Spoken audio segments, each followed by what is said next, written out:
mall or shopping center near you.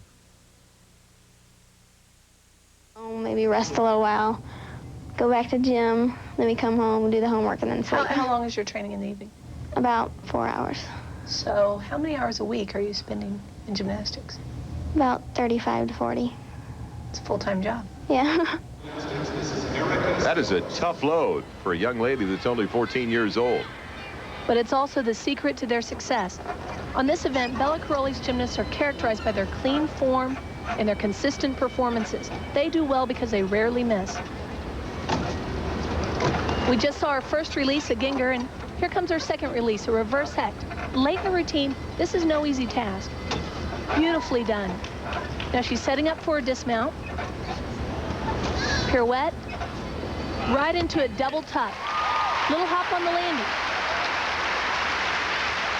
Erica Stokes, Olathe, Kansas, living in Houston, Texas, told me she was inspired by Mary Lou Retton at the '84 games. She was only 7 years old at the time. By the time she was 10, she had already moved to Houston and was training with Bella Caroli. Fourth place all-around finisher and will represent the United States at the upcoming Goodwill Games.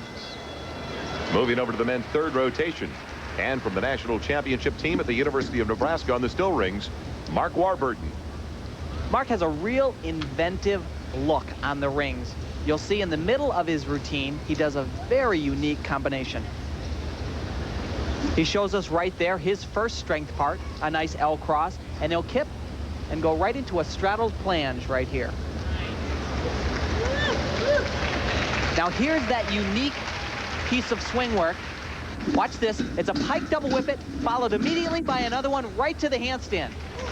Extremely difficult. Done as well as anybody in the world. All he has to do is stick his dismount, and this is fabulous. A great landing. The one event Warburton really excels at. He is the reigning Big 8 rings champion. Another look at the most exciting part of his routine. Watch this. This is a pike double whip it. Immediately into another one. Doesn't really start from the handstand, so doesn't have as much power and is much more difficult. And a 9.6 for Warburton, not as high as I thought.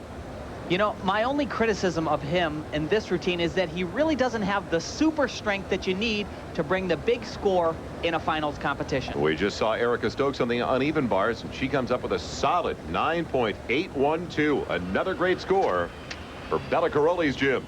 Sandy Woolsey now on the uneven bars. This is Sandy's best event. The judges are looking for tremendous swing, spectacular releases like you just saw there, and big dismounts, and Sandy will deliver all of these things.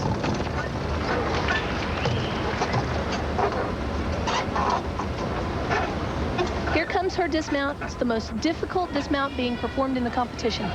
A full twisting double back, and she nailed it. That was great. That was an awesome routine. Possibly the best performance we've seen all weekend long from Sandy Woolsey. This is Sandy's transitional move. The gymnasts are required to move from the low bar to the high bar. She does it with the release move. That was so well done. That's not really difficult, but it's unique. Most of the girls use the same connections, standard skills. It's really nice to see Sandy using something different.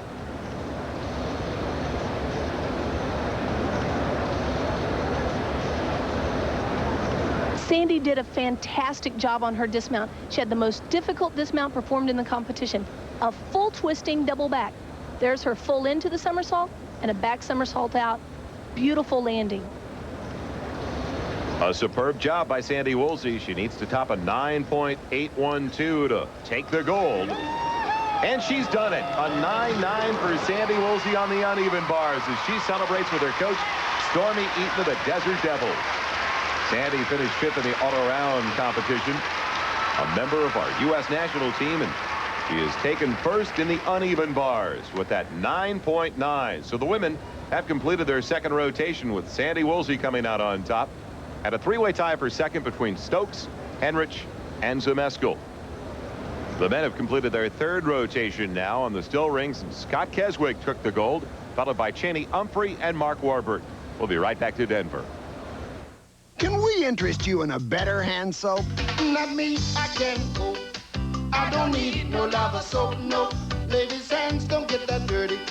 I don't need no lava soap. Regular soap won't always work, but lava with pumice will. Paint, grease, dirt, whatever. Lava's better. Interested? Not particularly, no. I don't need no lava soap, no.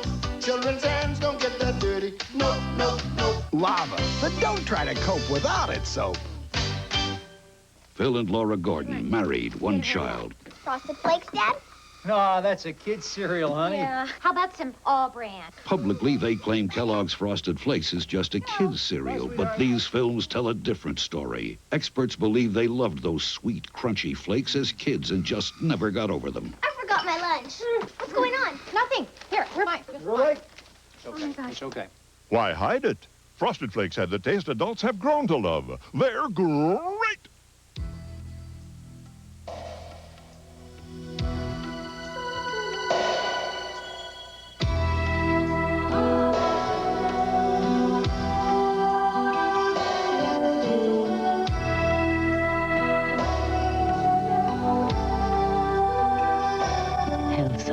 Shampoo and conditioner.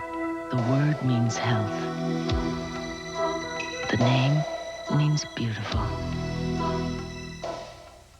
They come from all corners of the globe, speaking one universal language, sharing one common goal.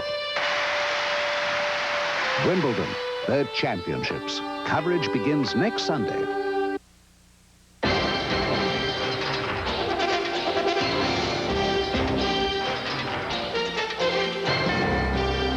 Welcome back to the individual finals. It's the balance beam for the women and the men's vault. The fourth rotation of the men's division, and the first up, a high school student from Houston, Texas, only 17 years old, Carrie Houston. That's right, and for the men, 17, he's a youngster. We look at Sandy Woolsey, she's a veteran at that age. This kid has a bright future, and boy, is he dynamic here. A handspring laid out front. Very few people in the world have done this. Only the Soviets and a couple other gymnasts around the world. So it truly is amazing to see that type of degree of difficulty from a 17-year-old.